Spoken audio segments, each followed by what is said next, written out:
We are live and welcome back to the Singing Soapbox podcast. I am Jamal Lewis and with me is Mr. Ryan Molyneux. Don't minimise Molyneux. Molyneux. Ryan Molyneux. Molyneux. So what do we have on today's agenda? We've got silly videos, cool videos, religious videos, and Don't religious videos just fall under silly videos? Is that not how I categorize? And someone's knocking on the door. Wonderful. Someone's knocking on the door. And we have a podcast. So, yeah. Live interference. Yes. Thank you very much. Appreciate that. That's quite all right. So number 61? 61, yes. I can take your surname. Yes, Molyneux. You have to spell that for me. Molyneux. M-O-L-Y. Neux. N-E-U-X. Oh, that's easy now and I now. Your scribble, I'll leave a little note in the letterbox and Yes, of course. Of course. That's right. Thank you very much. Okay, that's it. Bye-bye now. Cheerio. See you later. Bye-bye. Cheers for defeating the object of the Amidox.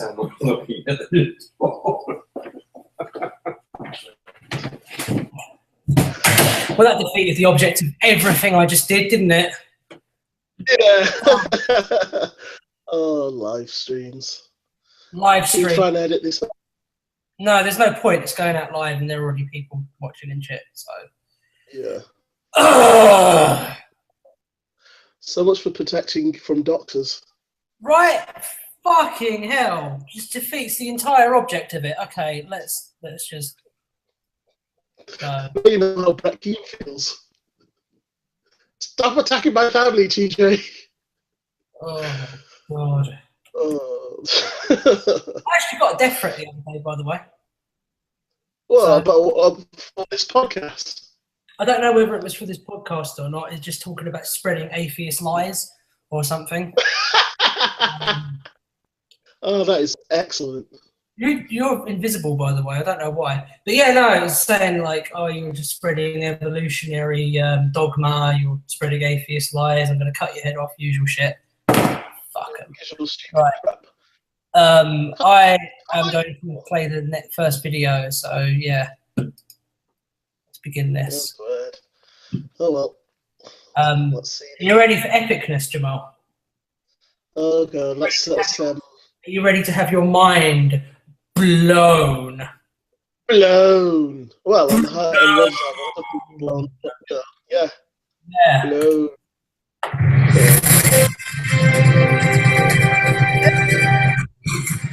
Yes.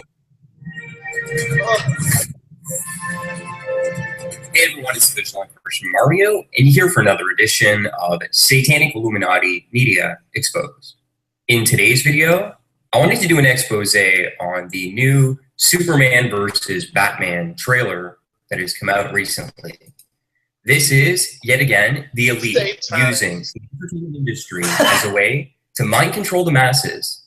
If you haven't seen my previous video on Lauryn Hill, she came out talking about the fact that the military complex is working with the entertainment industry in order to mind control people. As we all know, Lauryn Hill is a reviewed source. That is what I've been trying to show on this channel. You think you're watching an innocent movie? You're actually not. You are watching well-planned from the military in order to condition your minds and prepare you for end-time events. We are going to see massive chaos take place on the earth with wars and all these things because the Bible told us about it. The Bible, Jesus, told us about this. He said that Did he just say that twice? Did he just say that twimes? Yes. I want to And see. also, if basically, if massive chaos. if end times are coming, what are you doing? What the fuck are you doing wasting your time making a video of it? Why are you why aren't you getting ready yourself? Well, you know, Mario does like work out and stuff. So, you know, if Satan actually shows up, I'm just kicking him in the balls. Mario knows what's going on. Take place on the earth with wars, all these things, because the Bible Jesus told us about this. He said that in the days that we live, that it would be pure chaos, and it is fast approaching. Like how right now we are probably more organized as a species than we have ever been. That kind of pure chaos, yeah? Exactly. You know these people who say like, oh, well, we're heading to the end times. Oh, look, everything's worse than it's ever been. I really want them to like spend a few days in like Victorian London. You know what I mean? Oh, yeah. Or just any like troubled period in history, because like play the Dark Ages. Yeah, like it has never been a better time to be a human being and alive than right now. And you know, he lives in the Western world. He lives in America. We live in the UK. Amongst human beings, we're the most privileged people in the world. So he really has no excuse to like start this stuff. From a factual perspective, obviously factual mean nothing to him because he's making a video about how Batman versus Superman is satanic propaganda. But you know, well, he's a Christian. I mean, for fuck's sake, this is basically, you know, your arguments. So you don't have any arguments left when you're reduced to actually exposing satanic symbolism in the media. I mean, come on. I mean, there's a lot of bullshit in the media, but to be fair, in the case of this video, there is actually some like antichrist imagery, but it's intentional. But we'll get into that. Is conditioning your minds, preparing you for the acceptance of the Antichrist. This movie is in fact propaganda to subliminally, at a subconscious level, prepare the masses for these end times. They straight up make Antichrist references in the trailer. Batman equals the Illuminati Antichrist, masquerading as a superhero. I'll leave it linked up in the description section. Can we watch that one next week? Check it out. I didn't say that Batman is the Antichrist. Yes, you did. It says it right there. Batman movie, including this Batman versus Superman.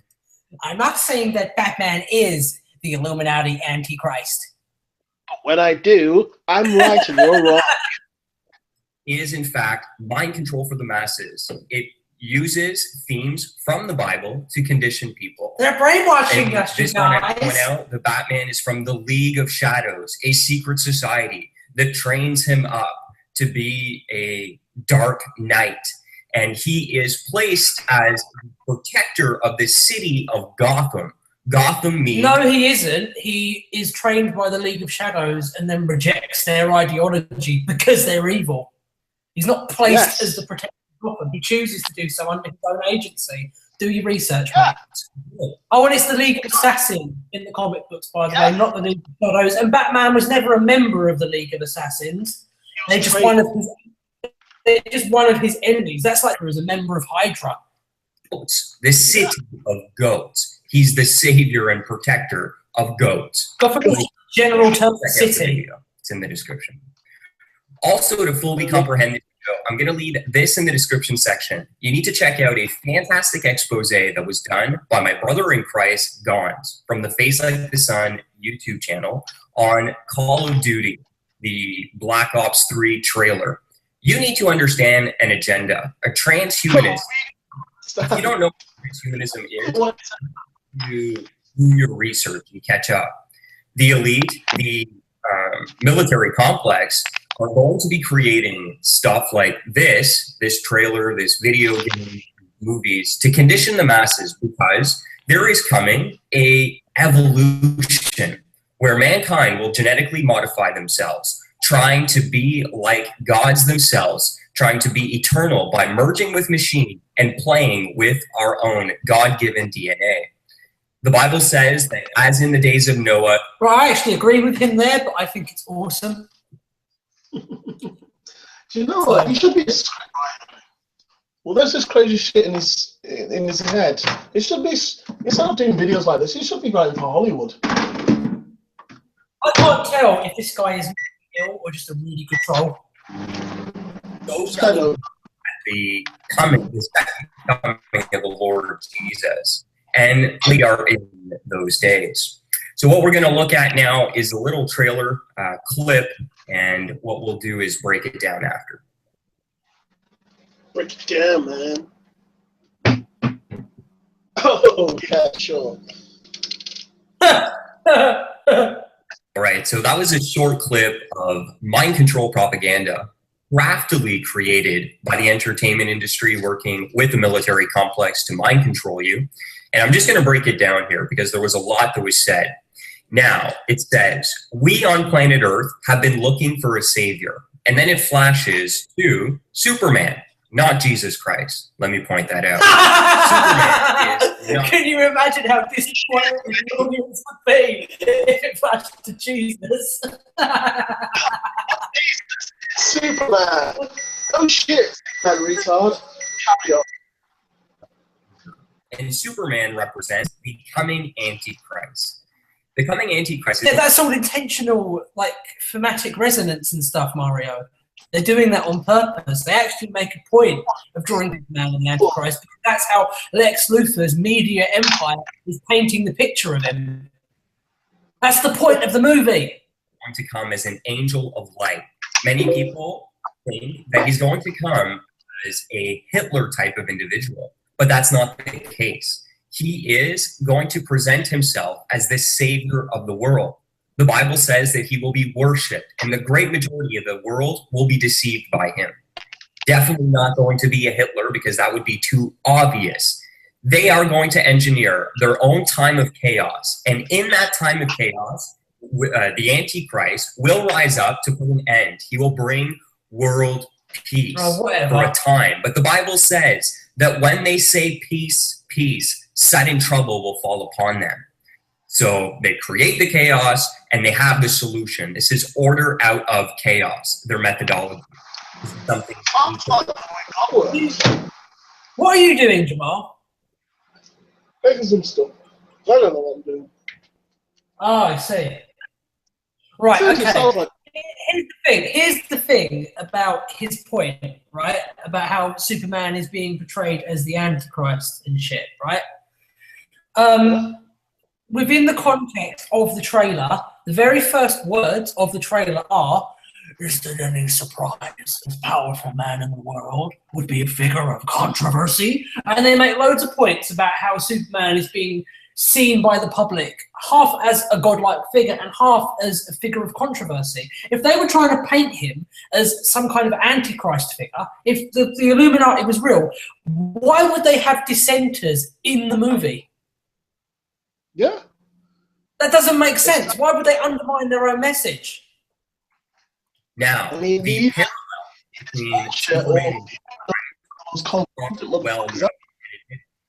this article by CNN. Sorry, dude.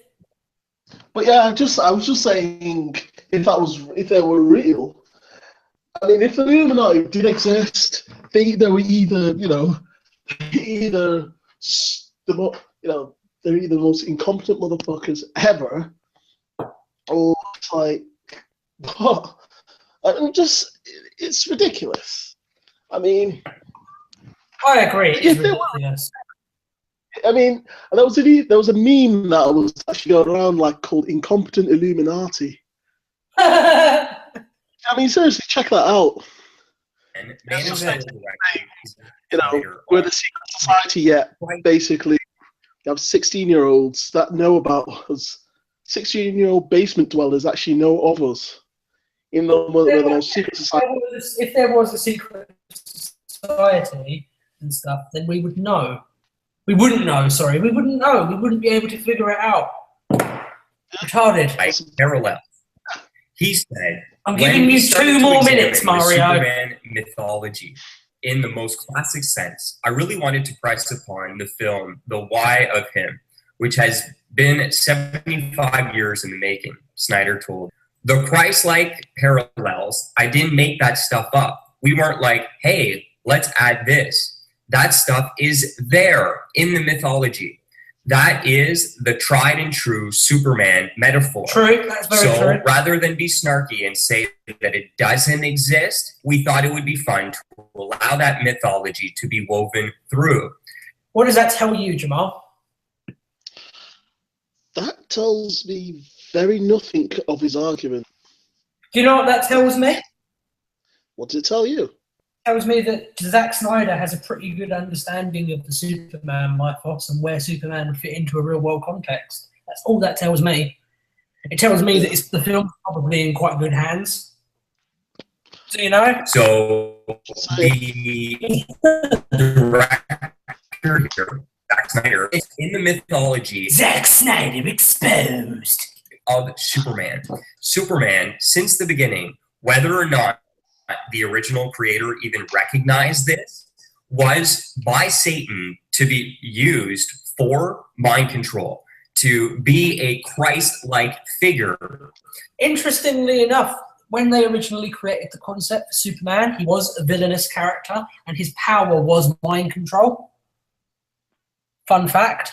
To control the masses, in fact, to prepare them for the coming Antichrist. For 75 years. As well. Now, Jesus is the hope of the world. Let me just point something out about our little character here. Did you know the S on his chest actually stands for hope and not Superman? In the movies, yeah. Find that out in the movies. And probably in other comic books and no, stuff. It's the symbol of the House of Hell. That whole idea of it being a symbol for hope is purely a fabrication of Man of Steel. It has nothing to do with the comics. It's a pretty cool piece of symbolism, don't get me wrong. But don't act like it's from the source material, Mario. Do some research. But Jesus is the only hope of the world, and not Superman. He's doing a pretty shit Superman job. also, at age 33, saves the world. He sacrifices himself to save the world, just like Jesus. He has a righteous character. And he has an earthly and heavenly father. You'd almost and those think are just that Superman was like based on Jesus or something. It's a crazy idea, right? Crazy. You'd almost think that they took the essential tropes of Jesus and applied them to their own character. You'd almost think that was the case. But no, he's the Antichrist. Feels that really show that this is a Christ-like figure.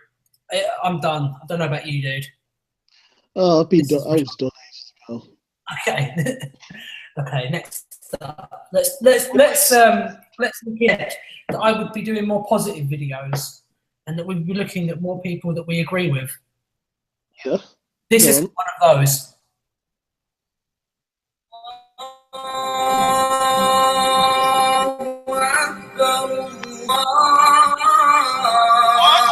Wait.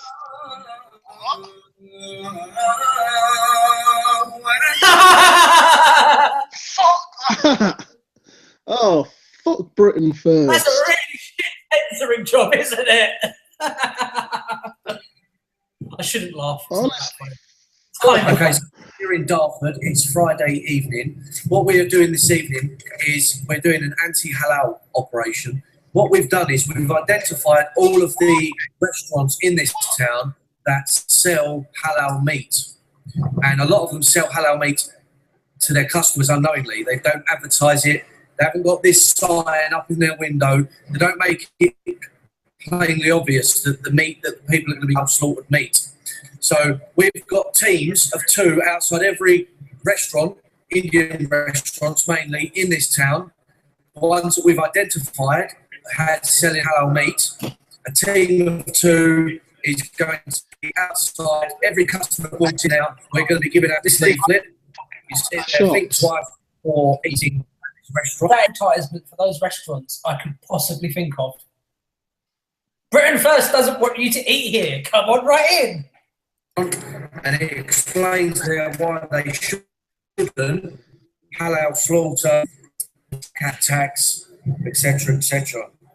A lot of people unknowingly consume halal products, whether it's bread, Haribo, or meat. It is a multifarious. Hilarious. They all carry this sign here, the halal sign. Everyone out there should be checking their cupboards to make sure. Might as well be putting a swastika on the paper. To compare halal to... You guys are fucking morons. You know what I mean? You know what I mean, dude. I'm exaggerating for comic effect, but you know. These guys. I know, right? Halal. You not identified. They fucking put it's in plain fucking sight. They have fucking labels saying that You're not making it obvious enough that this is halal. All halal food carries this sign which tells you it's halal. Dude, you did yourself 2 minutes of your own video. Here's the thing, okay? I know halal slaughter is cruel, okay? But it's not that much crueler than the other ways that we slaughter animals. And I'm not a vegetarian, I'm a meat eater, but you can't have moral outrage over killing an animal for a meal over another way of killing an animal for a meal. Like, exactly. This is not about cruelty to animals. Don't pretend it is, right? It's about you hating. This is about you hating Muslims. And fair enough, we're pretty critical of Islam on this site, right? But we're critical of the doctrine, not the people. There's a massive difference there. Let's have a look at these, right? You see the little bits of text here? Funding terrorism. Zakat, some of which goes towards the Mujahideen. The Mujahideen! What is this, 1995? Products with this sign on. Halal meats, halal other products. Now, the reason we're doing this is because on all halal products, there is a 2.5% zakat tax. This zakat tax, a lot of it goes, some of it gets used for charitable purposes, but a lot of it gets funneled out to jihadi groups, terrorist groups, maybe even ISIS and so on and so forth. So a lot of this money gets funneled. Maybe even ISIS. Maybe. I mean, we don't know, but they are brands, so we know we can't trust them. Funneled out 2.5% zakat tax back to the Middle East, gets used for mosque construction and gets used for in the West. So when you're consuming products, is he basically saying that brown Muslims are basically using a tax system to give back to themselves? Oh my God, that is so horrible. It's horrific. I mean, white people do it, but that's okay because we're white. Yeah, and white people tax everyone else. That's that's fine. But See, the whole argument that critiquing Muslims, right? Well, yeah, a lot of Muslims are white and black. Exactly. Well. My neighbour. Does that mean that if you're a Muslim, you're transracial? Well, if your last name's Dozal, then yeah.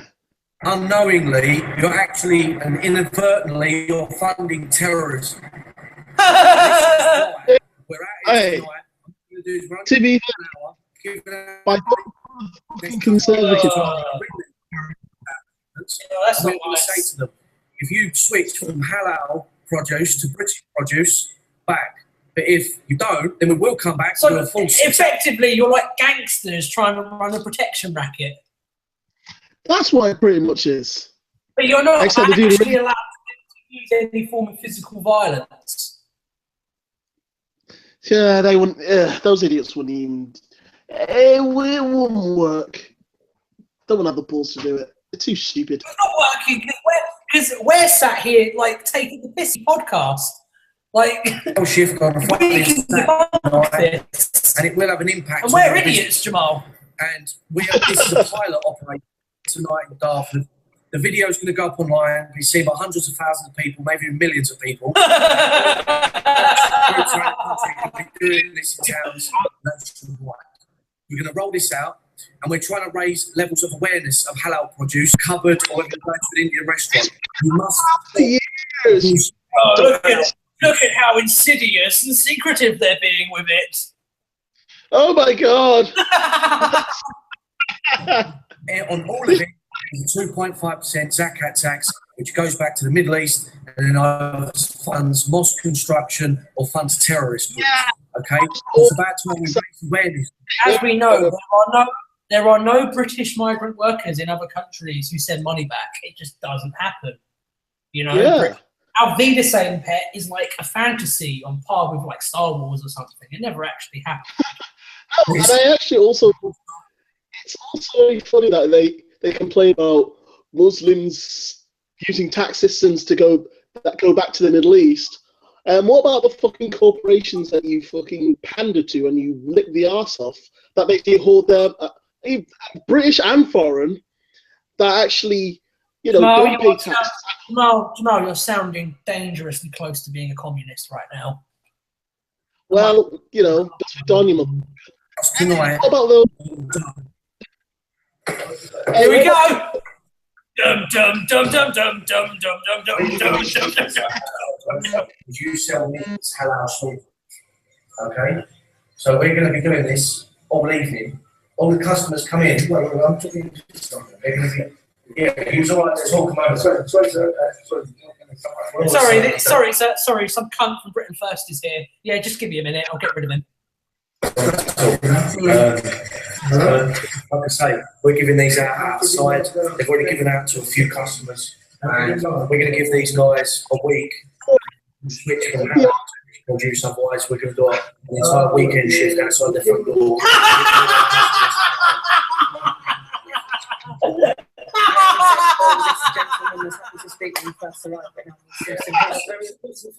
I've told him exactly why we're here and that we're going to be giving him a week to switch from halal to British produce.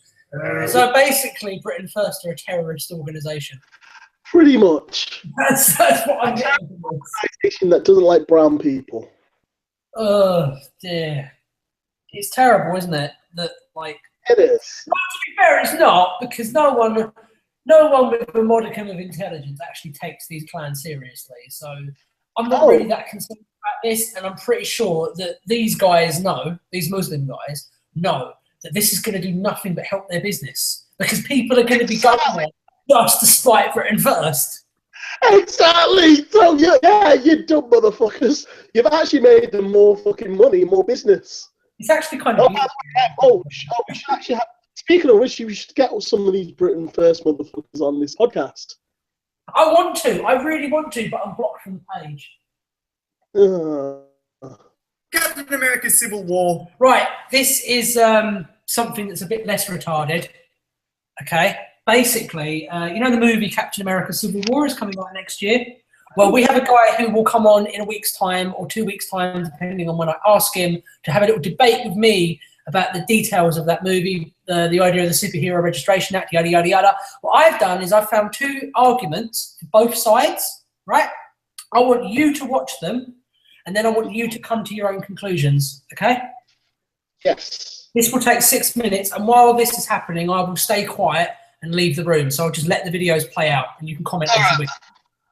We'll focus on a few things. Most of those things are punching related, but also some political stuff. Namely, should superheroes have to register with the government to continue superheroing? Now, there's going to be two sides to this. You've got Tony Stark, who's all about that, and Steve Rogers, who's very much against it. Because frankly, you don't tell Captain America who he can and can't punch. That's un-American. Now, this video is going to be the pro-Captain America side. And over at Bandit Incorporated's channel, he's got the Iron Man argument. So watch this, then go watch that, then vote below on each video, and the winning side will get nothing. Not a thing. Not only that, but the result of this will have no impact on the movie itself, rendering this whole process irrelevant.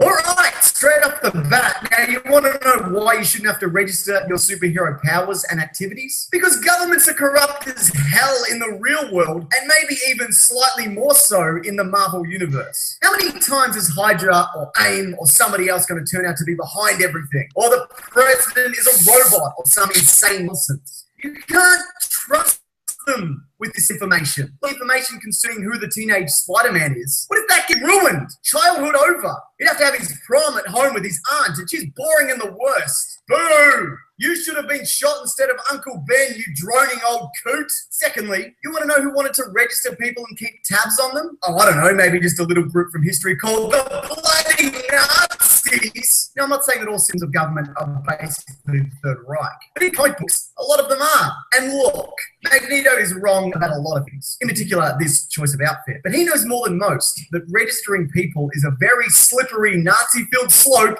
filled with Nazis and men who look exactly like Kevin Bacon for some reason. Also, sacrificing freedom in exchange for a safer society was pretty much Hydra's exact plan in the last Captain America film. And with all that information they gathered, they built a weapon solely to kill individuals that they didn't like. And movie villains are always using weapons like this. Ever heard of this popular cinematic weapon, the gun? But look, I could bang on that gun to people of their liberties or delve into the whole who watches the Watchmen situation. But I'll just say this. Tony's still a maniacal menace and a massive dickhead. Let's look at his contributions to the Marvel Cinematic Universe, shall we? Arms dealer, who was unaware that his very own company was selling weapons to pretty much anyone. He's also created a suspiciously large amount of his own villains, including Ultron, by the way, and every time he just cruises away, all like, good job, everybody, sorry I nearly destroyed you all again. Here's an idea, Stark. Instead of spearheading a pro-superhero registration initiative, maybe you could, I don't know, start a task force to find the Hulk, seems as you are indirectly responsible for shooting him into space. If he is in space, who knows? We don't know. He's gone. This is your fault. Now, if you agree with me, vote in the comments. But before you do that, make sure you go over and check out Bandit Incorporated's video on his channel, which I will link at the end of this video, along with my podcast, The Weekly Planet, which was recently voted.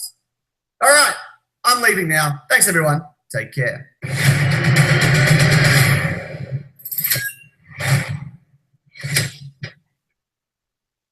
With a Civil War movie on the horizon, we as comic book nerds have got a very important choice to make. Which side will you choose? Who will you support?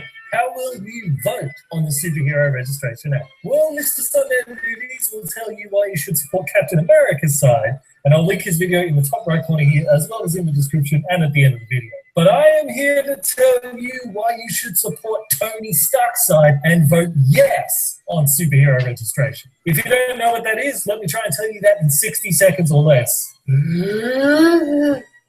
The Superhero Registration Act was a new law passed by the US government after a bunch of low-level idiot superheroes tried to take on a supervillain that was way out of their league, which resulted in a school and a whole bunch of really tiny children getting blown up. After which the government had enough of these superpower nuts creating so much chaos, so they introduced the Superhero Registration Act to try and rein in this lawlessness of the superhero landscape. And the Act requires a couple of different things. Number one, if you have superpowers, you need to register your true identity with government. Number two, the Act allows the government to keep tabs on you and on everything you do so that they can be satisfied that you're not using your powers to, like, rob banks or whatever. Number three, if you do want to use your superpowers to fight crime, you're required to become an official agent of the government before you can do so. Now, that all sounds pretty good, but the problem is revealing your identity to the government might still keep you safe from your arch nemesis knowing who you are under the mask, but the government still knowing means that if your enemy were to hack those government files or to bribe some corrupt politician, then your identity can be compromised and your family will get chopped up into tiny little pieces. And the government might be keeping tabs on you to make sure that you're not robbing banks, but they could just as easily be using the Act to just trample all over your privacy and your personal freedoms,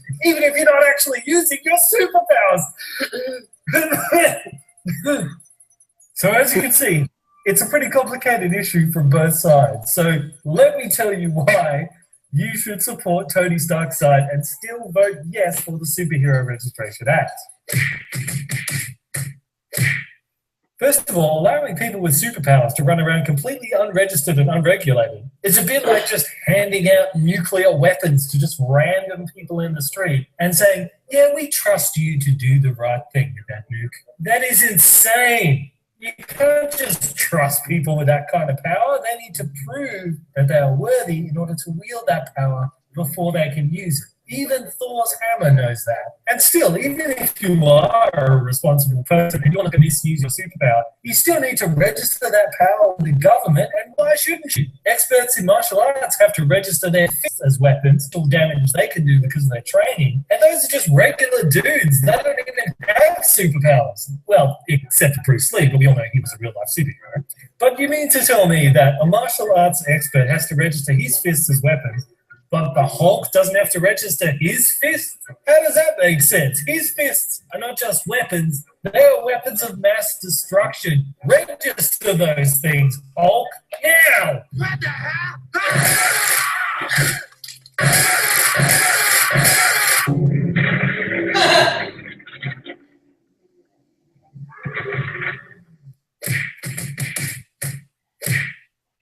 Captain America really doesn't like the whole way that the Superhero Registration Act encroaches on a person's personal liberties and personal rights. But you know what? With Hulk fresh in our mind from that last point, if Bruce Banner's right to Hulk out means that I have to get crushed inside my car when he pitches it at Iron Man, well then, to hell with your rights, Bruce Banner. What about my rights to not get smashed into a pole? Listen. Your right to do a certain thing ends when you're doing that thing interferes with someone else's rights. That's why they don't let anyone smoke in restaurants anymore. They used to let people smoke in a lot of public places, but then they realized even though you're totally within your rights to smoke, if that's what you want to do, why should I have to get lung cancer as well, just because I happen to be sitting next to you in the restaurant? That's not fair. So people lost that right because it was interfering with other people's rights. But oh no, now the government's going to follow me around and keep tabs on me and read through my emails now because I have superpowers. Oh no, I've lost my privacy. Well, considering that you could vaporize an entire city with your brain powers if you wanted to, I think that's a pretty fair trade-off. So superheroes are really into the whole crime-fighting thing. Great, wonderful. You know who else is? The police. But their fighting crime and enforcing the law doesn't mean that they are above the law themselves. Far from it. Cops have to follow a whole bunch of rules about what they can and they can't do and how they should act. And there's like internal affairs types of groups that have to police the police to prevent corruption or abuse of power. I mean, sure, it doesn't always work, but at least those things are in place. And the same can be said for the Army, the Navy, the Air Force, and pretty much any organization that is in the role of a protector. They all have a set of rules and someone above them to answer to. So if the Avengers is a group that fights crime and protects the Earth, shouldn't they also have a set of rules to govern how they operate and someone to oversee them to make sure that they don't start abusing their power? Especially considering that collectively they have more power than any other group on Earth. In other words, if we don't have superhero registration, then who watches the watchers? Rorschach? Hell no, that guy's a nutcase. I'm a retired businessman. Yeah.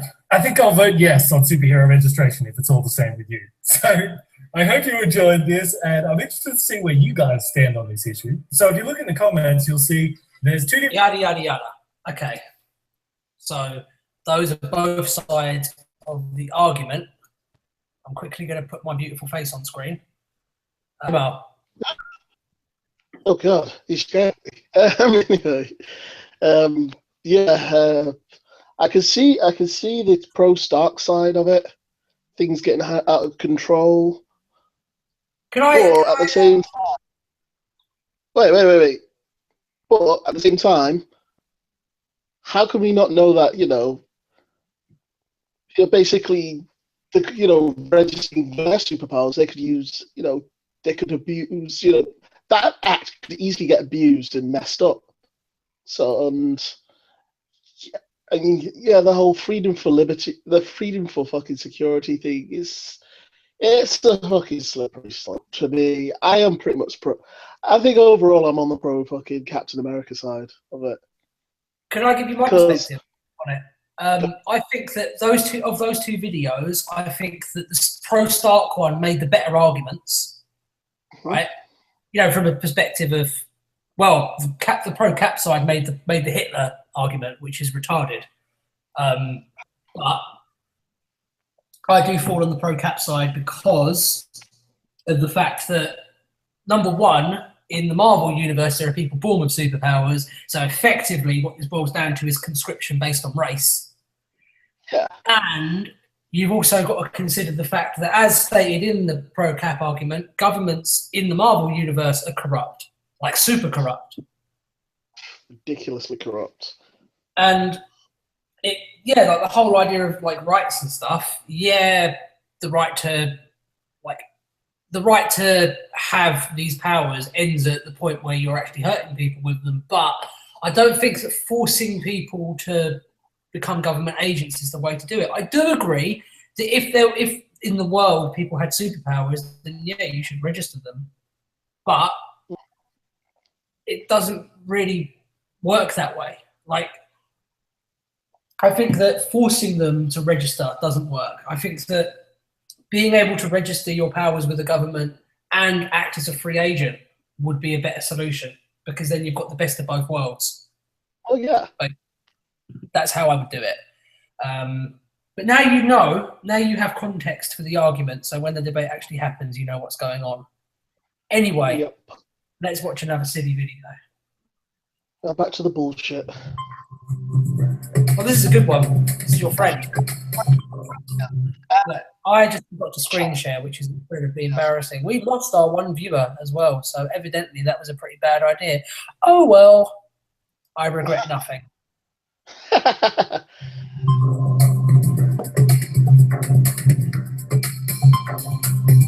Wait. There we go.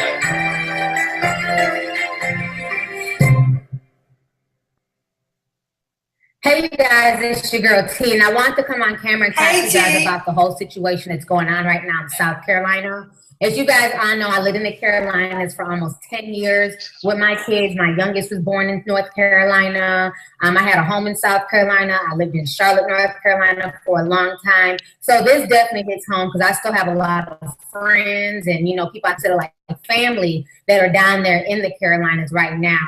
So this is just really, really heartbreaking. So what went down is that last night in Charleston, South Carolina at Mother Emanuel AME Church, they were leading a Bible study.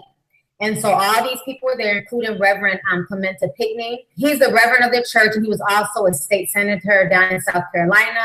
He was just recently a little grind with Hillary Clinton. Also been fighting to have police down there wear body cameras. So both the police are safe and so are the citizens. So he's been fighting and doing things for the Black community for many years. He became a pastor at the age of 18. And sadly, he was one of the 9 people killed during this massacre.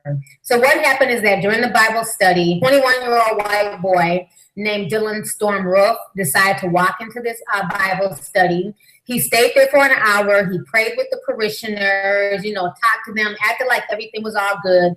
Then he pulled out a handgun and just started blowing people. This young man shot 9 people. 8 were dead right there at the scene.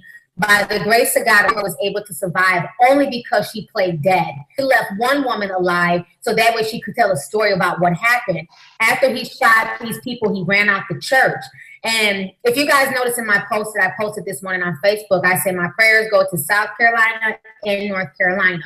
The Carolinas are a sister state. And one thing I know about the Carolinas is whenever somebody does some dirt in one part of the Carolinas, they always run to the other. So if something goes down in South Carolina, 9 times out of 10, the perpetrator is going to run to North Carolina and vice versa. So that's why I kept both Carolinas in prayer. And of course, this young man was caught today in North Carolina, 20 minutes away from Charlotte. And thank goodness somebody else was killed in his deadly rampage. This whole situation is just really heartbreaking. I want you guys to go ahead and watch these news clips. Obama is also speaking out about this. He's also talking about gun reform. That's also causing a lot of controversy online once again.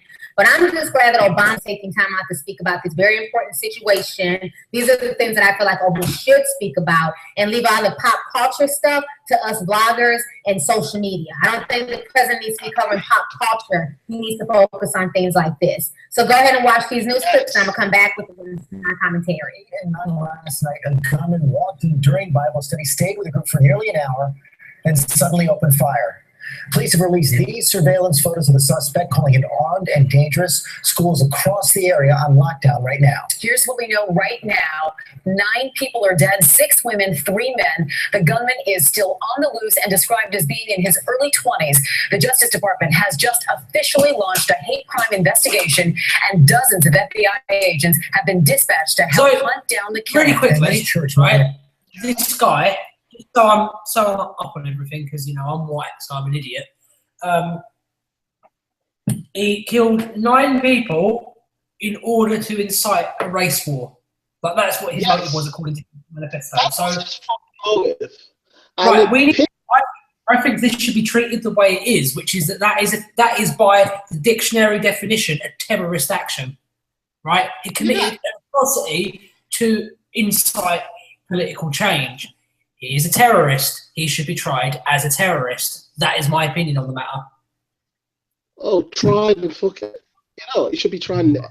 I'd say he should be executed. I don't even believe in the death penalty, but I think someone who'd go that fucking far to shoot. I mean, we're not religious people whatsoever, we have our problems with the dogmatism of religion, especially me, in terms of the context of the black community. But people who are not harming anyone, who are just going into a church and praying, and you pull out a fucking gun, shoot 9 of them dead, and just inside a fucking race war. See, I don't think they should execute him. And my reasoning is simple. If you execute him, it will turn him into a martyr, and it will galvanise the other white supremacists. That's a good point. That's a good point. But plus, I really, don't think in general, which is I think it's unnecessary, barbaric. I think as a society we should move beyond that. And I do agree that the guy needs to be punished, but I think ending his life would play into the hands of his agenda.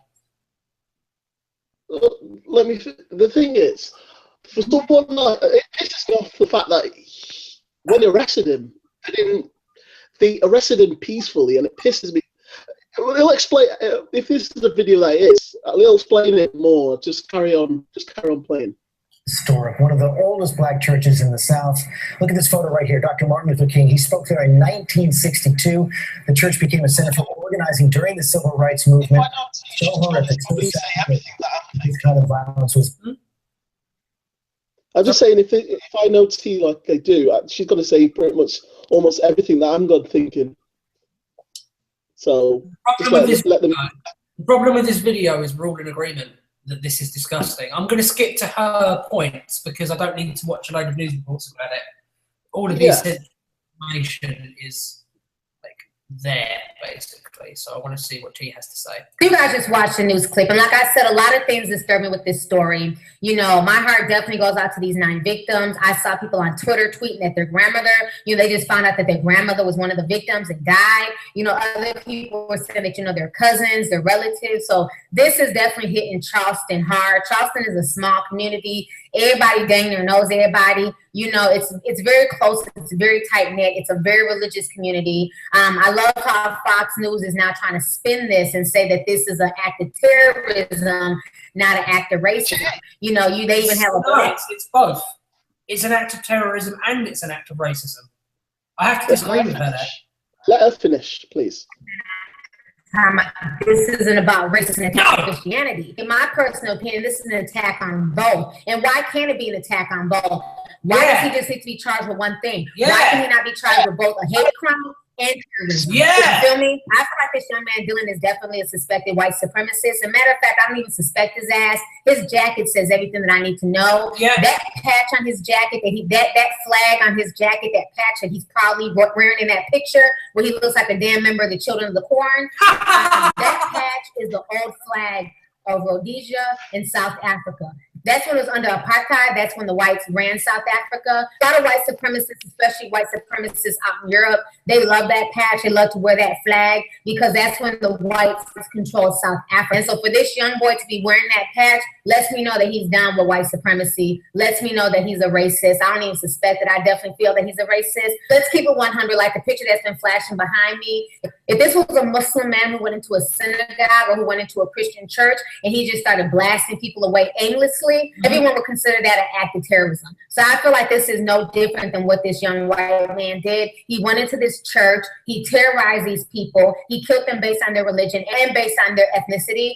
I definitely feel like he should be charged with both crimes, a terroristic crime and a hate crime. That's the picture that I'm talking about. We should not make excuses for this young boy whatsoever. Another thing that I find really funny is that it's funny that whenever it's a white suspect, whenever a white person does something, 9 out of 10, they're able to be apprehended without being killed, without being beat up, without being maimed. And we've had so many stories of black men running away from officers, not showing any type of violence. Somehow they were still, beat up, harassed, shot, and everything else. But this little boy can basically kill 9 lives, and he gets apprehended safely. If that isn't white privilege, I don't know what is. And another thing that people need to realize is this is a historically black.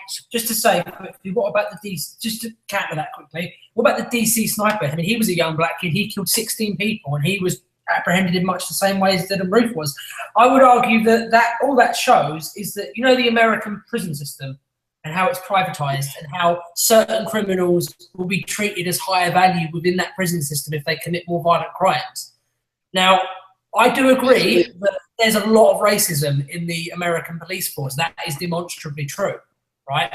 But that point, in this context, is a false equivalency. But other than that, I totally agree with her. Just, yeah. Church. This church has been around since the 1800s. A lot of slaves used to pray there. It was also a sanctuary for the civil rights movement. Dr. Martin Luther King was also there at this church. So this church is very historic. This church means a lot to the people of South Carolina, especially to the people of Charleston. This is very historical, and this young boy definitely knew what he was doing when he did this, when he went into that church, and he possibly knew that the pastor was going to be there preaching.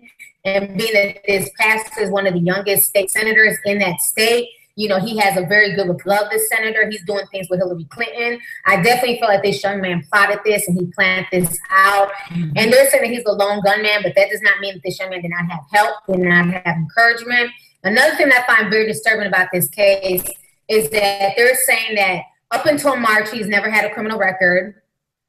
But March of this year, he was arrested for his first offense, which was drug possession.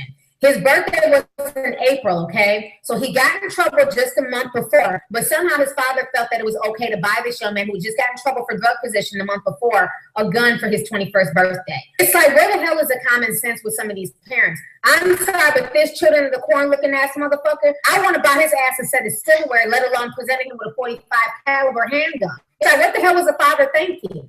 He's already showing signs that he's getting in trouble. He's not doing the right thing. So you reward him for his birthday by buying him a gun?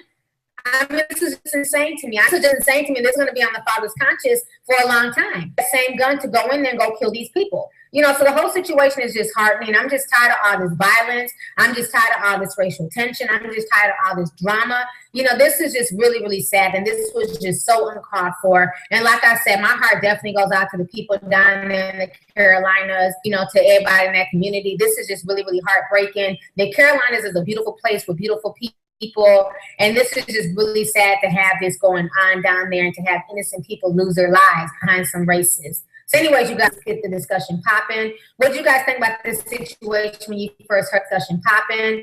What did you guys did? And then how do you feel about the police apprehending him and bringing him to justice safely?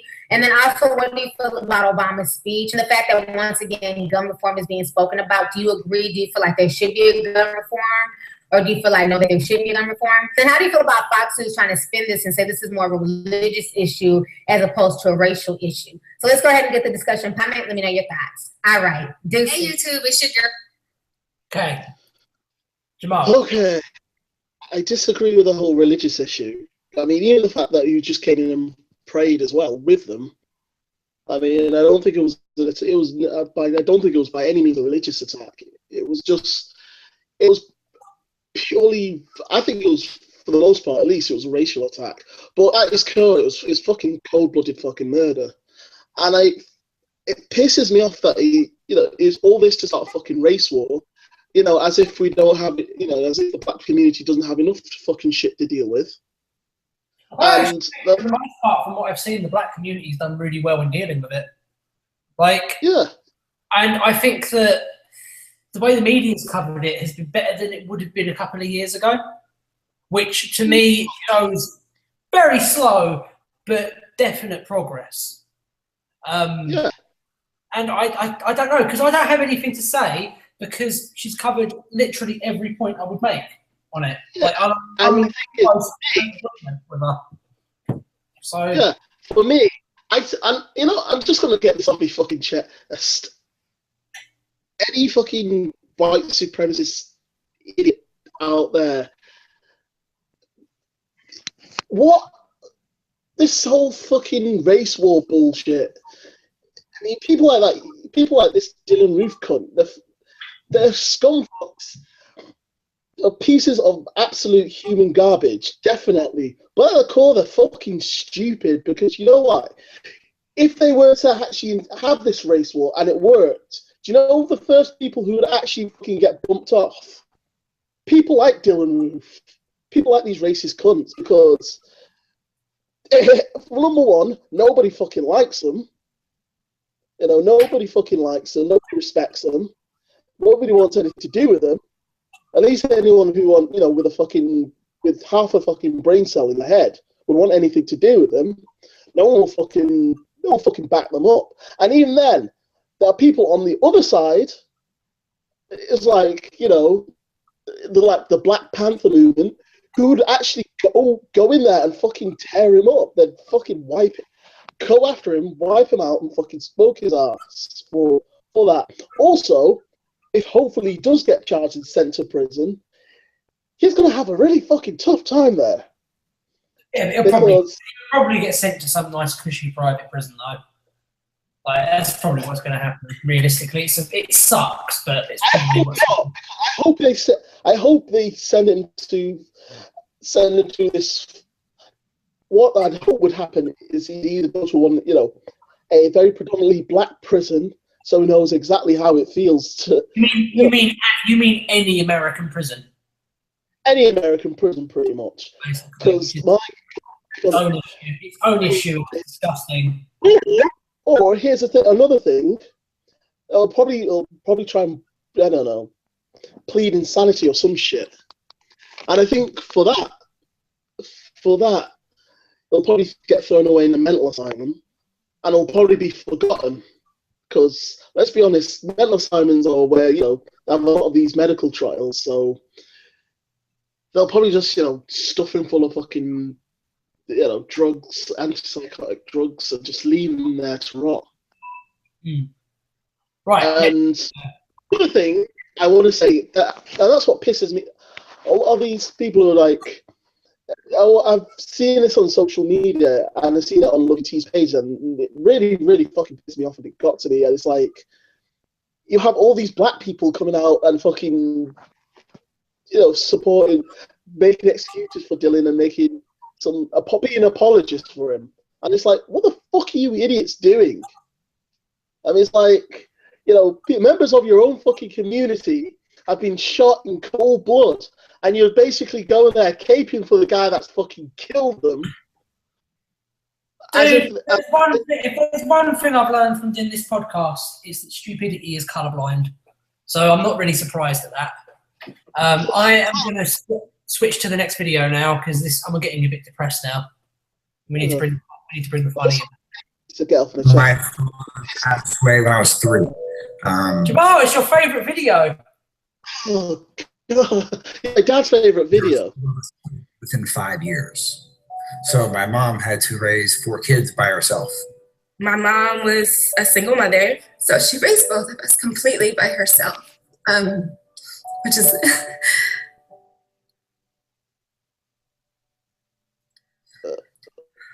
All right, get on with it. Sorry. Where's she? I don't know how she raised 3 boys on her own with such grace. I've definitely seen her try to juggle both mom, dad, and, you know, everything else that she had to be for herself. She did all of it, and she did it all as though she was 2 people. But she was tough. She was not a joke. Say our car broke down. Oh, well, that's the alternator. She was like, when you punch, she's like, you put your knuckle out and you just go for it. I mean, I don't even know if that's a thing. Even like opposite of her toughness, it was something very fragile, you know? Anything that needs help, okay, that's enough. So we have this thing. It's kind of a little known concept. It's called Mother's Day. Yes, motherfuckers. Why couldn't you do this? Why couldn't you put this on Mother's Day? You know, and it's not like we're shit. Here's the thing. This is the thing that pisses me off.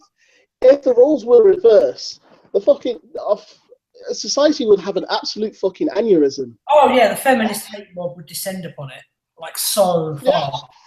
And the other thing, the thing about Father's Day is, like, I would argue that in the legal system, especially, fathers are discriminated against in favour of women. Like, you look at divorces, you look at how fathers have to pay alimony, you look at how the custody laws favour the mother, and then you've got this shit coming on Father's Day.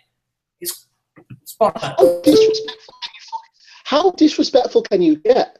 I mean, it's like, yes, we heard that we have the whole fucking, myth, the whole fucking bullshit myth of deadbeat dad, blah, blah, blah. You know what? It goes both ways, motherfucker. You have deadbeat mums out there who just fucking have kids, don't take care of them, just have them for the fact that they're fucking, and treat them like they're fucking cash machines, and they just have them for this, for the fucking, just on the fact that, they can do so much for them, that baby could actually be like a meal ticket, or they could use them as a fucking weapon for the dad to get back with them.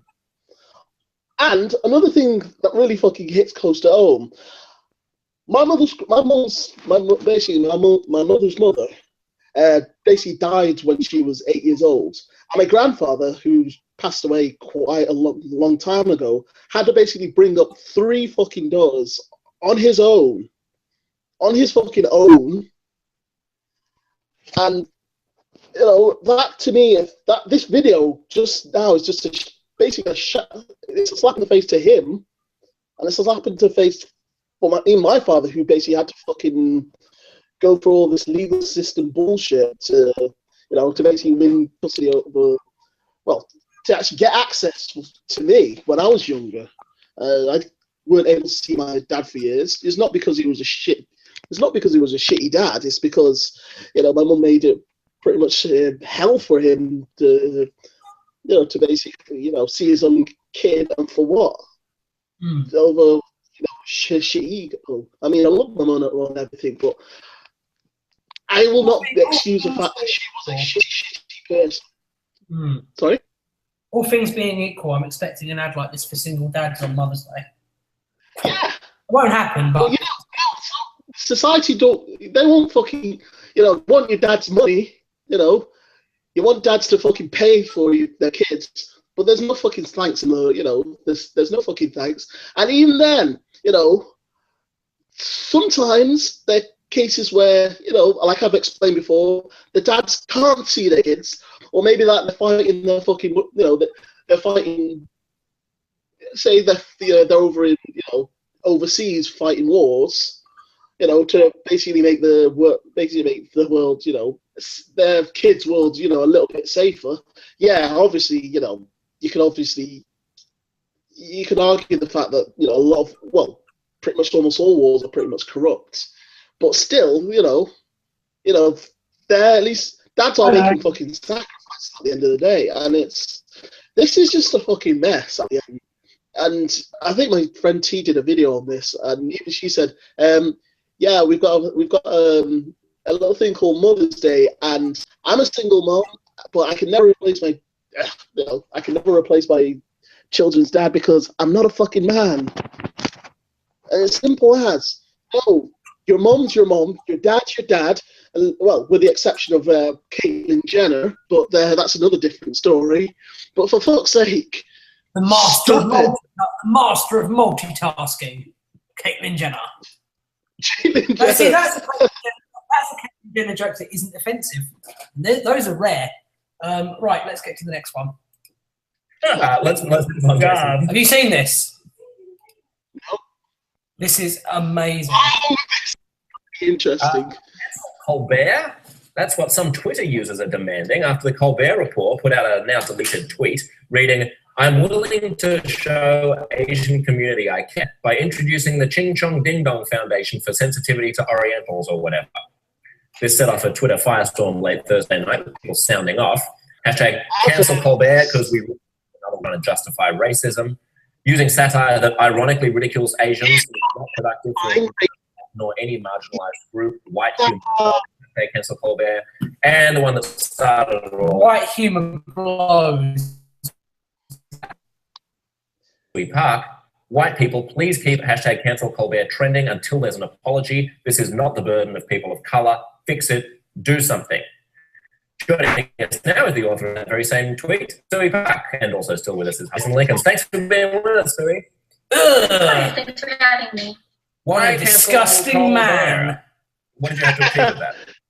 Well, that's a loaded question. I think it's sad, but unfortunately, a lot of times I don't know that. No, that's not a loaded question. Why did you do this? It's not.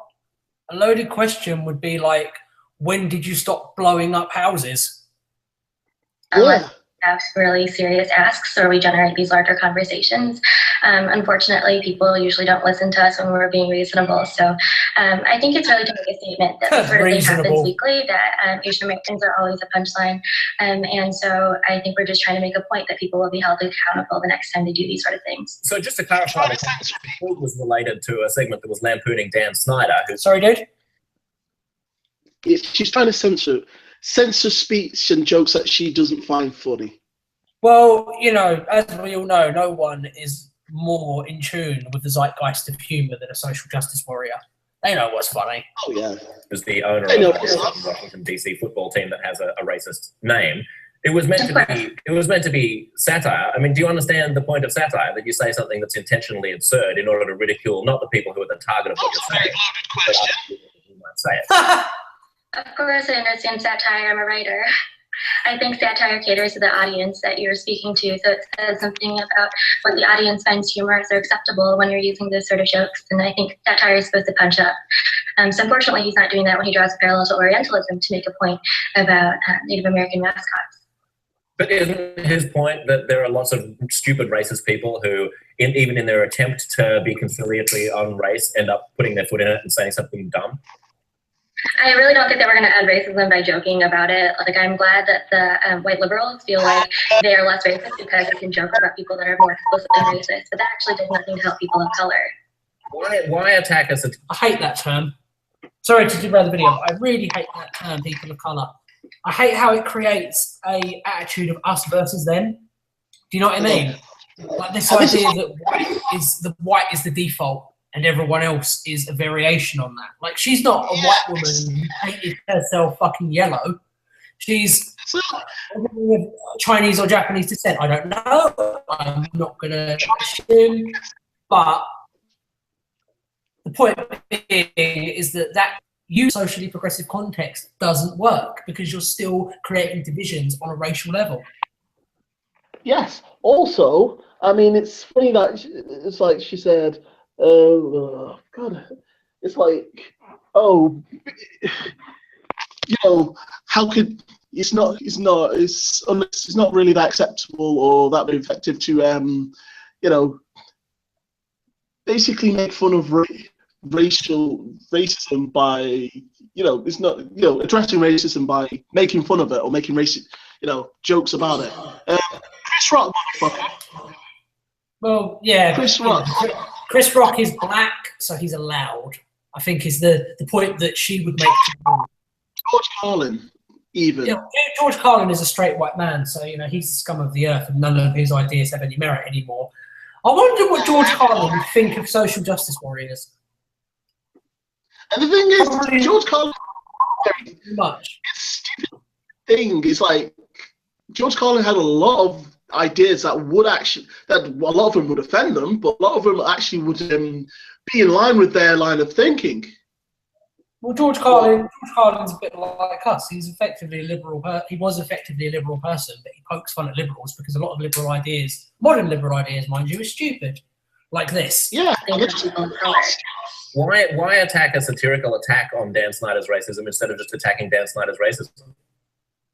Well, if you're familiar with my activism or my work, I've been very vocal about Native American mascots. I went to the University of Illinois for my undergraduate career. We had Chief Whip, and I was incredibly vocal about it, and I had the same sort of backlash. And that kind of backlash happens no matter what you're really attacking, whether it be, you know, the word Oriental being used as a slur, yellowface, jokes against Asian American people, or if I'm really just talking about Native American mascots. And that is true. You will always get a backlash no matter what position you take, but not every backlash is equal. For example, you could get a backlash from a bunch of really liberal, progressive-leaning people over saying a genuinely racist thing. You can also get a backlash from Britain First for pointing out that not all Muslims are terrorists.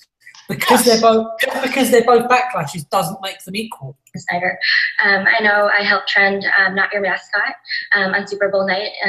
to fight, the name Redskins and not your Tonto, and I had the same sort of backlash. So it really isn't fair to kind of individualize these things and ask why I'm not shifting my behavior. Because honestly, if white liberals cared about really getting rid of the mascot, there's a lot they can do to help organize or get involved besides caring about their joke.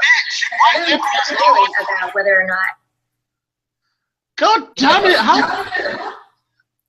How fucking racist can you be? Well, stupid can you be? It's like white liberals. Yeah, the same white liberals who are basically fucking, caping for your ass. God, how stupid. You can't say, oh, you can't satirize racism. I mean, then racism will just be allowed to. Yeah, of course you can. Yeah. The Redskins exist or whether or not racism is over. It's really about them feeling like they can't have fun anymore and feeling entitled to be able to laugh at things that aren't really funny. Jason, part of the whole gag here is the use of the term Orientalism, which is such a weird, old, loaded. Just look at the look on this dude's face. He's just like, this person is a moron. I'd be like that if I had to talk to her. It's a stupid word. But to get upset about that, he is clearly a white supremacist, though. I mean, look at him. What an oppressive thing to say. So that word, when it's in its context, strikes me as misguided. I want to take a look, though, at a tweet which Colbert Report has tweeted out. It says, for the record, Colbert Report is not... As a white man, you don't... Hang on, Silly, I'll come to you in just a second. What? For the record, Colbert Report is not controlled by Stephen Colbert or his show. He is at Stephen at Home. Sorry for the confusion. Colbert himself has responded to some of the criticism on Twitter. #cancel Colbert. I agree. Just saw at Colbert Report tweet, I share your rage. Who is that, though? I'm Stephen at Home. Sui, you were just going to jump in. Yeah, I was going to say that I feel like it's incredibly patronizing for you to paint these questions this way, especially as a white man. I don't expect you to be able to understand what people of color are actually saying with regards to cancel Colbert. He has a history of making jokes. Sorry, being a white man doesn't prevent me from being able to think and doesn't prevent me from being able to have reasoned perspectives on things. I didn't give up my right to be able to have an intellectual conversation when I was born. I know, but white men definitely feel like they're entitled to talk over me. They definitely feel like they're entitled to kind of minimalize my experiences, and they definitely feel like they are somehow exempt and so logical compared to women who are painted as emotional, right? No one's minimalizing your... Well, to be fair, he just made a logical argument and you responded to the argument. So you kind of just... I agree with you. You undid your own point there. Bingo. I can't believe I'm giving her that much scrutiny. She's clearly just a racist moron. Your experience. Yeah. No one's minimalizing your right to have an opinion. It's just a stupid opinion. I mean, it's a misunderstanding of what's... You just called my opinion stupid. You called my opinion stupid. That's incredibly unproductive. And I don't think I'm going to enact the labor of having to explain to you why that's incredibly offensive and patronizing. Explain. I just told you I wouldn't enact that labor. Okay, thanks for being with us, sir. You know when feminists and social justice warriors use that term, I won't enact that labor or something similar, what it means is I don't have a counter-argument to that. So I'm going I can't be... You're wrong. Yeah, I can't be wrong because you're wrong. You're wrong. You're wrong. My favourite thing is this entire video. You know the fat neckbeard dude that was fat shaming and neckbeard shaming. I best go self-flagellate myself for saying that. Anyway, that dude. Watch what happens with him at the end of this video. It is the effect that social justice warriors have had on white men. In a nutshell. Right? Jason, what do you make of this? I don't know. I just was informed by the young woman that I actually don't have the right or the occasion to say anything on this matter. So I suppose I will decline. True. Out of respect for her. Good point. As a white man, you're not allowed to have any beliefs. Thanks for being here, Jason. Great to talk to you. Sure thing. Stay tuned. Right here. Oh God, I love it. I love these kind of videos. This just conveys the stupidity of social justice warriors. They're not even I do like the fact that people are now getting so sick of the SJW agenda that it's even like the HuffPost, which used to be a cesspit of SJWs. Now even those guys are like, this is retarded. We need to stop doing this, guys. It's wrong. I don't like it. I don't like how the current liberal kind of picture is painted as like these fucking white. It's so. I mean, obviously we're liberals, but yeah, we're the good kind of liberal. Yeah, we're the good kind. Yeah.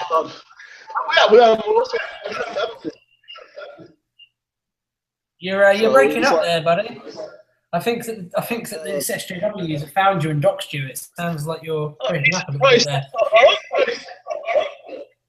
Anyway, let's move on. Keep the pace up. Keep the pace up. You should know better. Go after the system that Hello, it's Lauren Southern here with Rebel, and I just got in a huge confrontation with the slut walk, which we are following right now. Essentially, I've held this up. We are not living in a rape culture in the West, which we are not. It is intellectually dishonest to think that we are living in a rape culture. Rapes do happen, but the minority, the vast minority of men and women are rapists. And when we do find out they're rapists, they go to prison, they are punished. Whereas, what a rapey thing to say. Oh my god. Men get raped there. And it's one issue in rape culture. Rapists don't get high fives. We don't have the government funding rapists. Even men get fired from their jobs just for making rape jokes and not raping. So to say we live in a rape culture is quite frankly ridiculous. All right, let's go follow the walk. No, please, no! No, please, no! No, please, no! You are attacking our cameraman. Yeah. He was the one who touched me first. Excuse me. Oh, come on. So how do you believe your outfit is going to stop perpetuating rape culture? He was the one who touched me first. Excuse me. Oh, come on. So how do you believe your outfit is going to stop perpetuating rape culture? It's my body, it's my choice. I can wear what I want. And it should, this is exemplifying how it's a crime scene. Like wearing the caution tape that they would normally put around a physical crime scene with when it's not regarding a person, but regarding me, it's regarding people to a crime scene. That's it should be. It's a violation of a person's rights. So is this stopping rape? Back up anything? Absolutely. That rapists go to jail. Can you give me stats to back that up based on the number of rapes that are reported? Sorry, dude? She was like, "Oh, Brent, you say rapists go to jail. Do you have facts to back that up? The record, the police records that and the number of rapists are in jail." Just saying. Yeah. Yes. Yeah, but they don't those statistics. Facts are misogynistic, Jamal. You need to learn that. You need to stop doubting. You need to stop doubting and questioning, and you need to start listening and believing. They get taken to the cops and the number of rapes they get prosecuted. Could you give me to back up your pseudo reporting here? Well, first of all, out of the amount of rapes that happen on 100,000 people, 1.7 of Canadians actually, even that's just reporting rapes. So yeah, you know that less than 10% of rapes are actually reported. Okay, where's that? The cops. All of the women's organizations, you can look it up online. You can find it through the socialized organizations that study rape. I participate with an organization that works as a rape crisis center. We base that on the number of calls for police, on the unofficial reports, the third-party reporting, and the direct reports. This is not a secret that about 10% of rapes are reported. So how do you know 10% of rapes are reported if the others? Because those people call the women's centers, they ask for help, they seek medical attention. So they are reported. Do you actually think we live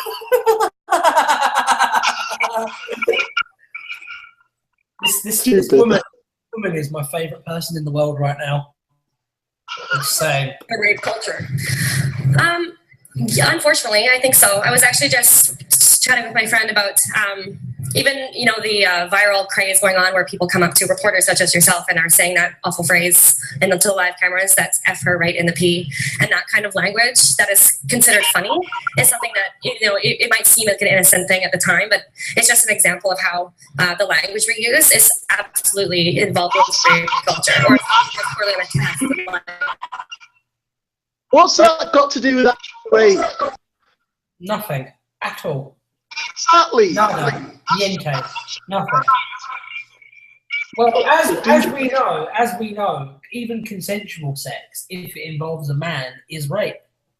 So, oh, I got raped by that task, and it's like, why are you talking that way? Do you actually think we live in a rape culture, though? Because I'd say for the most part, we demonize rapists. We send them to prison. Guys who make rape jokes lose their job. I think we're making great strides in doing that, but at the same time, there are girls and guys who believe that it's just kind of like you kind of force each other on, or like if okay for someone to take advantage of you. yes. Yes. You were going to say something. Pause. Tell this guy's a real man in class.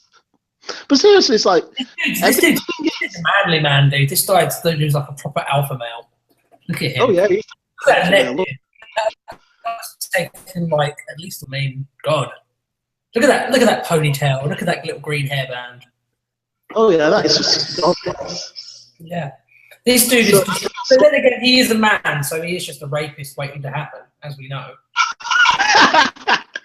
Or just I don't know, basically.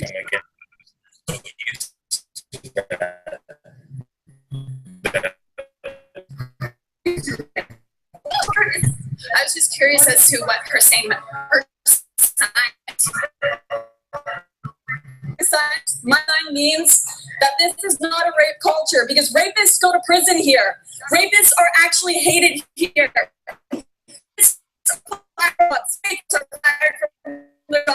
Go see no Yes. Protest rape culture. There's a group of women that were here and they're wishing to withdraw consent to use the footage that you had. So can you please make sure that is done and make sure that any of the stuff that they have, we may or we may not use the footage. It is a public area, so we do have legal rights to use the footage. But you like interviewed them specifically, right? So like, yes, and they gave us consent to interview. Well, now they're withdrawing it, so that's not how it works. Whoa! The whole thing about withdrawing consent is like the argument about rape culture in a nutshell. Yeah, exactly. Sorry, I'm eating a cake. So. Event that you're at, right? Like that's a little bit contradictory. I mean, it's a little bit contradictory. Well, I totally say that's not how it works. Well, you can't just withdraw consent the next, like. Well, that's interesting. Why is that interesting? No. Tell me, like a rally for like rapists, like consent and like withdrawing consent, saying like no means no. They're saying no, and you're saying if someone gives consent the night before. And then they have, listen, if they have sex with a man and they give consent to him, then the next day decide, oh, I regret it. I'm going to report him for being a rapist, even though I gave him consent. You're saying it's okay? So you're just being a little bit like a Antonio because this is irrelevant. All right, we finally made it back here to the Vancouver Art Gallery after following around the slut walk. Our cameraman got shoved and plane was ripped up, and I got a few middle fingers and got called a bitch. And overall, it was an interesting experience. We definitely support the cause of ending rape here in Canada. However, I believe this has been fear-mongering to say we live in a rape culture, seeing as the majority of people hate rape and rapists do go to prison here in Canada. Thank God. Anyways, this has been Lauren Southern with... What a disgusting display of internalized misogyny. Yeah, internalized misogyny. Revolting. Phrase used to take away... I like how she made the point about withdrawing consent, and the woman just went, that's not important. That's not relevant. You're like a child. It didn't matter who he did it with, because Sean Derrick wanted it that badly. He was hungry for it. So for 7 years, Sean trolled the streets, longing for cheap sex with other men. All the while, Sean's wife was at home and completely clueless. As a young adult, Sean started to experiment sexually. I really didn't have a real homosexual experience until probably 18 or 19 when I moved out on my own. As he grew come on, we know that no black people are gay. Don't be ridiculous. Just don't exist. I like how Pat Robinson. Have you ever seen an interview with Pat Robinson where he's talking about something other than gay people? Right. Because my brain can only take. For you, it doesn't happen because every interview, no matter what the context of the question, he will turn it to being about gay people. Like, if I watched an interview where they were like, "So, what do you think about divorce amongst people?" And he literally he managed to do it in 3 words. Went, "Well, the homosexuals," and it's like. Older, He is longed to have a obsessed. family. You know him and Kent He felt he Hovind. could change if he had a wife. I think him and Kent Hovind are lovers. I think so. Do you know what is a funny thing? There's a funny thing. Joe Rogan said it best. People who basically don't gay or extremely stupid. Delicious. You might want to repeat that because that was just sounding like garbage nonsense. Okay. Joe Rogan said made this point. People who are so anti-homosexual really stupid. They secretly think that dicks are delicious. Oh, that dicks are delicious, dude. I love a good dick. Yum, yum, yum, yum. He was keeping secrets from his wife. I would admit to maybe cruising the internet, but I never would admit to her that cruising the gay website eventually led to me going out to the local cruise area, which eventually led me to getting out of the car, talking to someone, which eventually led to me meeting up at hotels. It took a long time for their marriage to heal.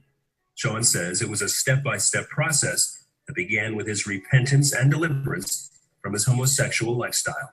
God, the spirit of life, has set me free from the spirit of death and sin, and I don't have to be compelled or driven to act out the sinful nature.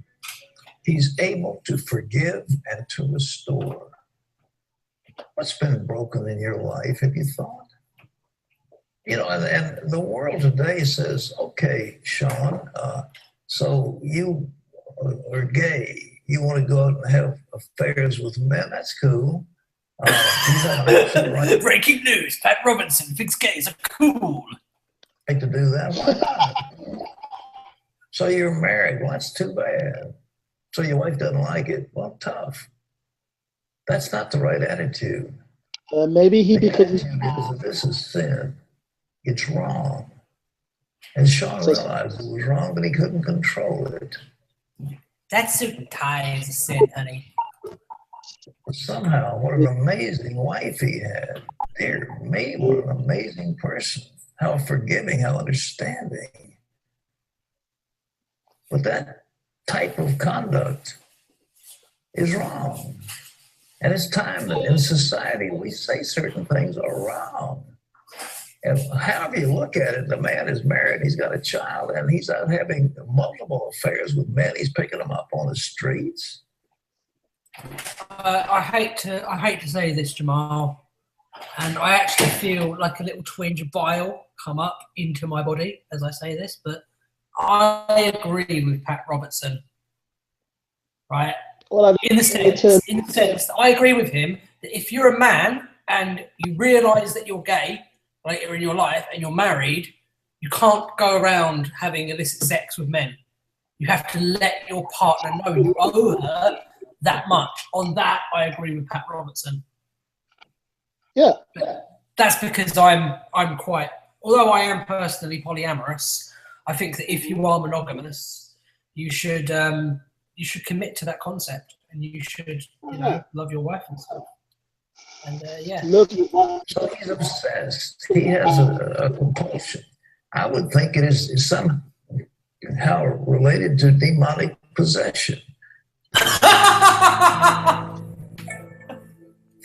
was expecting that video to drive home the demonic possession element a lot harder. Have you noticed that only Christians ever get possessed by demons? Atheists never get possessed by demons. I wonder why that is. Well, demons. Atheism wins again. Chris.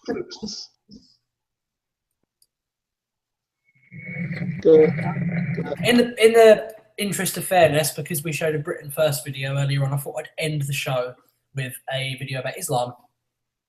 Islam. This is our friend from Talk Islam that we featured before.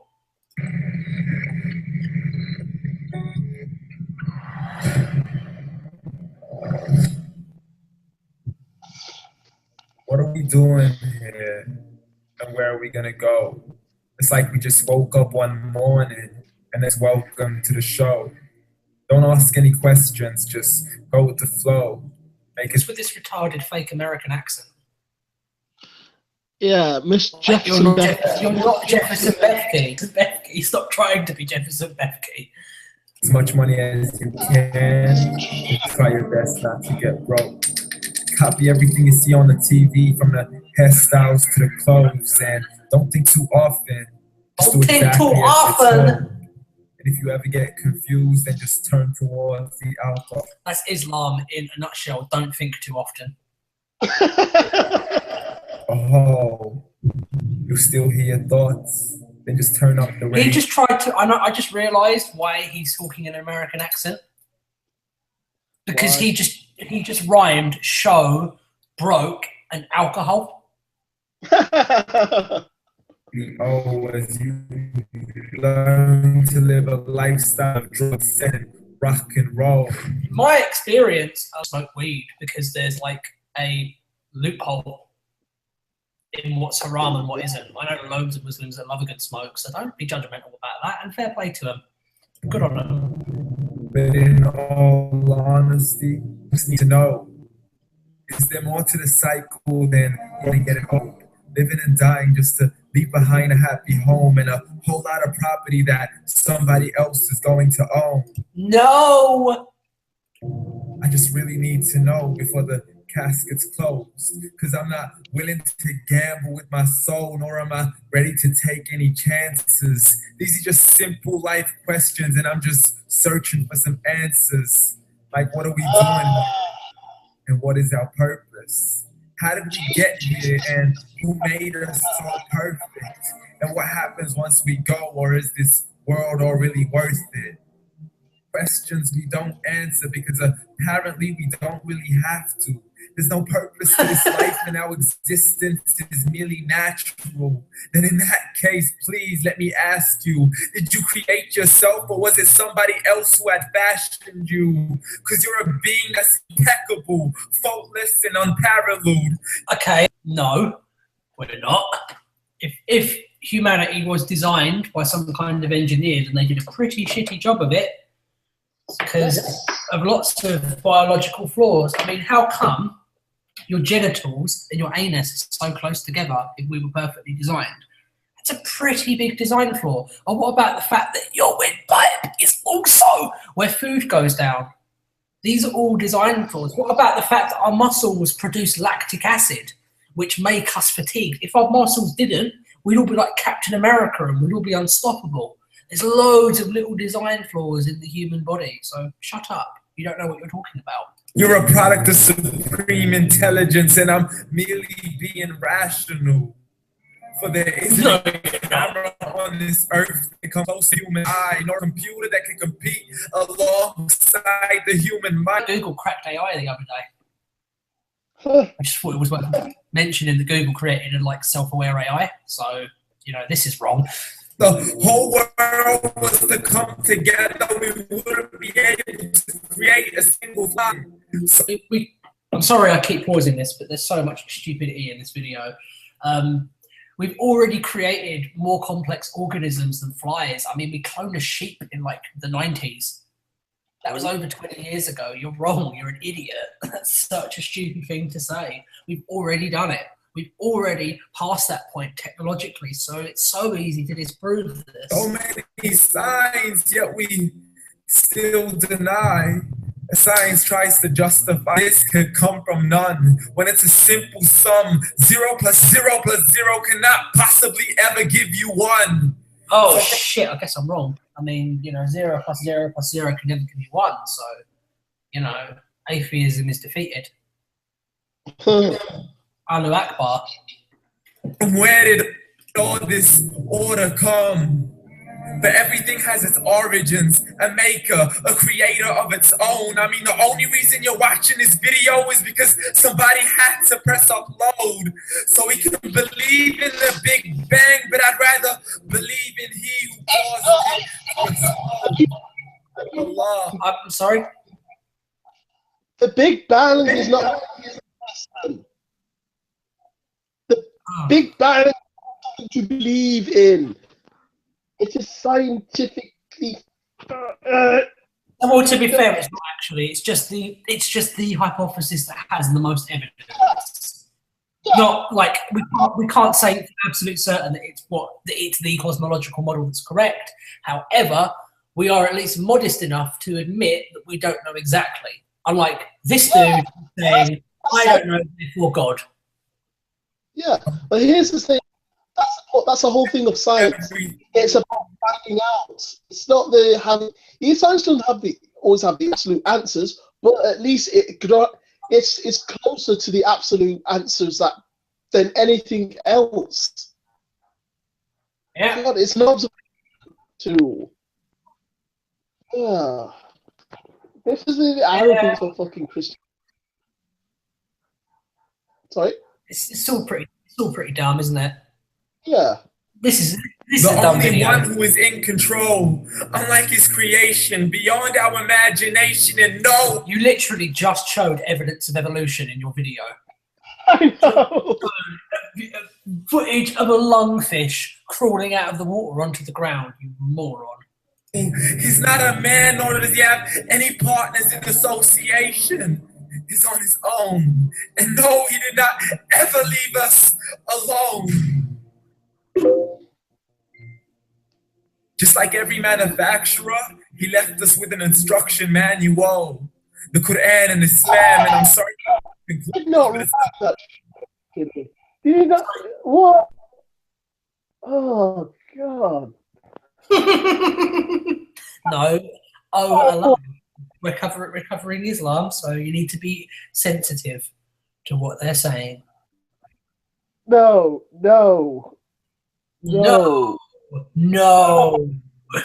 Someone had to press upload. No, shut up. They're not being sensitive to Islam, but his spoken word, I swear, the words that he's spitting as a fucking spoken word artist / rap or whatever, it sounds like it's sharted out of his fucking brain. I mean, this could not go down even on the shittiest poetry nights. I'm sorry, that is. It really does.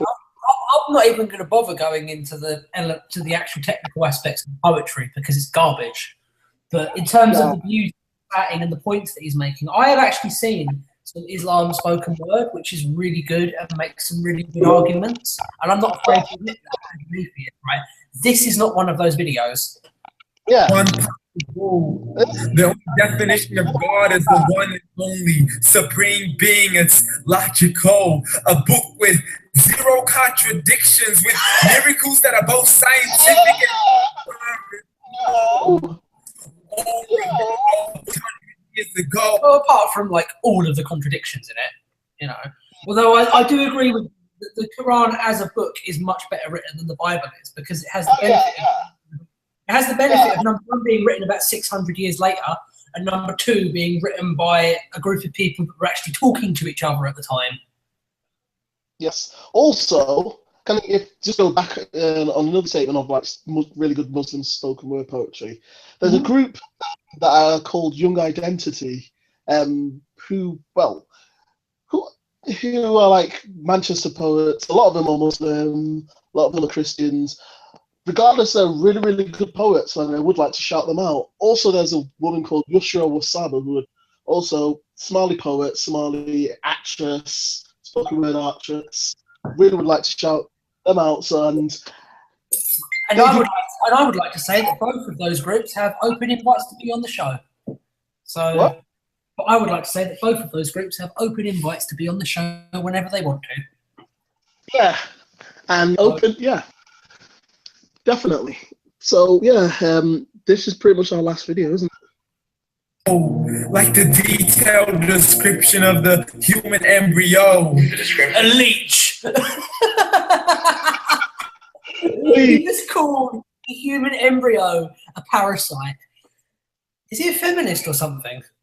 Of the human embryo in man cannot be based on scientific knowledge in the 7th century. To the mountains as pegs holding firm the earth below, and the two seas that don't mix in a complete separate flow, to the planets alternating night and day as they stay in flow.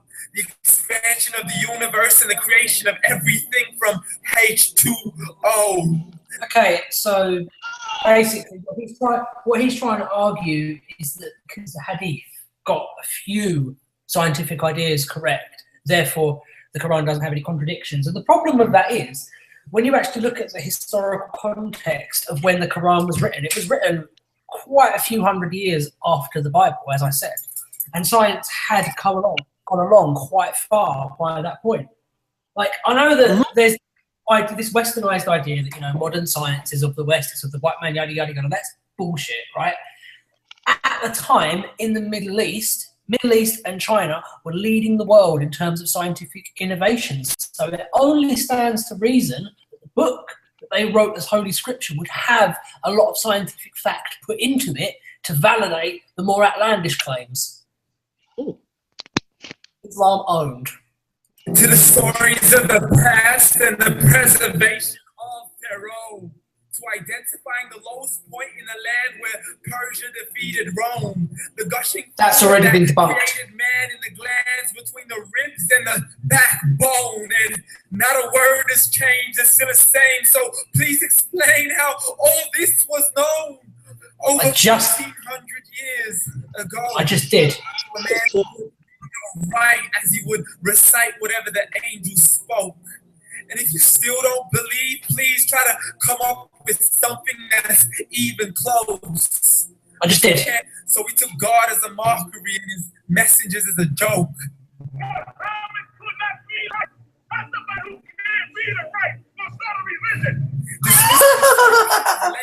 That was a really good point, actually.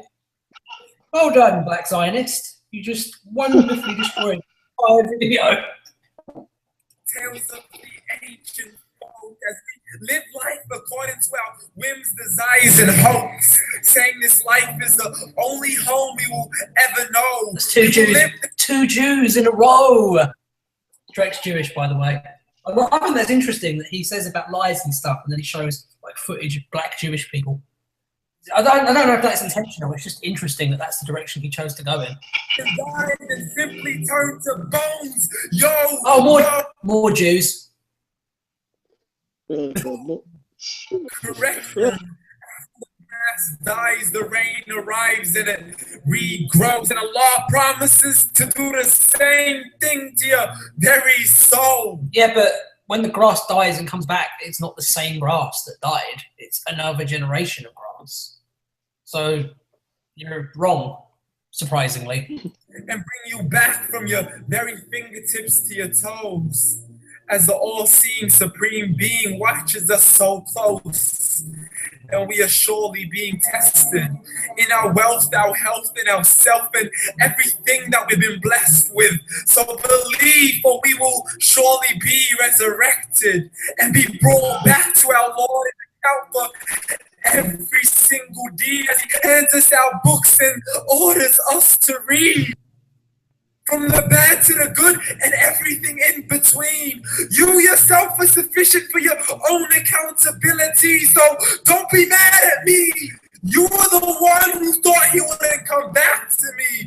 I gave you a whole life long to search after me, but you were busy in all that which was temporary, so read. Temporary. Glad tidings to all those who believe. Read. And don't let that day be the first thing you find out in your life. Read the fucking book. Read. Give a fuck. Is he trying to sound like emotional? Because he just sounds like a dick. He sounds like a one. I've actually run out of eloquence now. I can't use any multisyllabic words. I think the stupidity has infected me. But I do admire. I admire his conviction. I admire the fact that he clearly believes this. He's clearly put himself out there. Fair enough. He's ripping off Jefferson Bethke, and the stupid American accent is like really hard to listen to after a while. But you know, good on him. He's willing to admit that he hates Jews, which is nice. He's willing to admit that, as far as he's concerned, science hasn't advanced past the 6th century, which is nice. So, you know, good on him for being honest about what a deplorable piece of shit he is. Read! And that day, the first day you find out what your life really means. Read.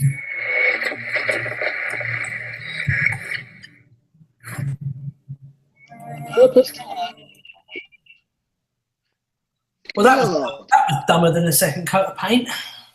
That is the end of the podcast. So,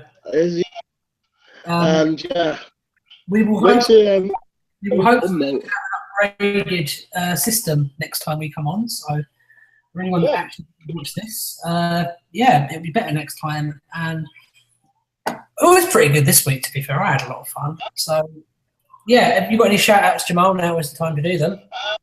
Well, it was not a shout-out, but yesterday, I actually did a band on the wall in Manchester. I actually was supporting Blizzard, of all people. Anti-Blizzard from the Don't Flop fame. I know who Blizzard is, yeah. He's cool. It's surprising because, given the fact that I've watched his legendary battle against Mark Grist, he actually did more of it. It was a solo thing, but he was actually doing stuff on a piano. Which is strange. His stuff on SBTV. He's really dope, man. I like Blizzard. Yes, he's dope. I just didn't expect that kind of set from him, which is okay. I mean, I've spoken to him as well. You know, gave him a card. You know, we had a bit of a chat. You know, he's a really decent lad. I mean, very young, and he actually lives where I used to go to my old school. So that was really interesting. That's cool. Yeah, overall, the night was really good. You know, it was packed out. Everybody enjoyed themselves. I met a really nice bunch of people from the industry. What I'm doing next, the next gig I have is on the 30th of July in Skelmersdale, which is like a battle of the bands. So I'd like to shout that out. I also want to shout out. Again, Unity and Inner Voice. I want to shout out Freestyle Fictionary. They just did a wicked set down at Friday. I want to make a shout out. Do you want to shout out anyone? I want to shout out Pat Robertson. Pat Robertson. I'm making a point that I agree with. And being a wonderful comedy goldmine. Talk is Love for their really cool video, which, although I disagree with basically everything being said in it, had some really nice visuals, which I have to give props for. You know, credit where credit's due and everything. And Lovely T, because her videos are always good and she needs to get on the show ASAP. ASAP, yes, definitely. ASAP Rocky. ASAP Rocky, hey. And that's the end of the show. So see you next time, guys.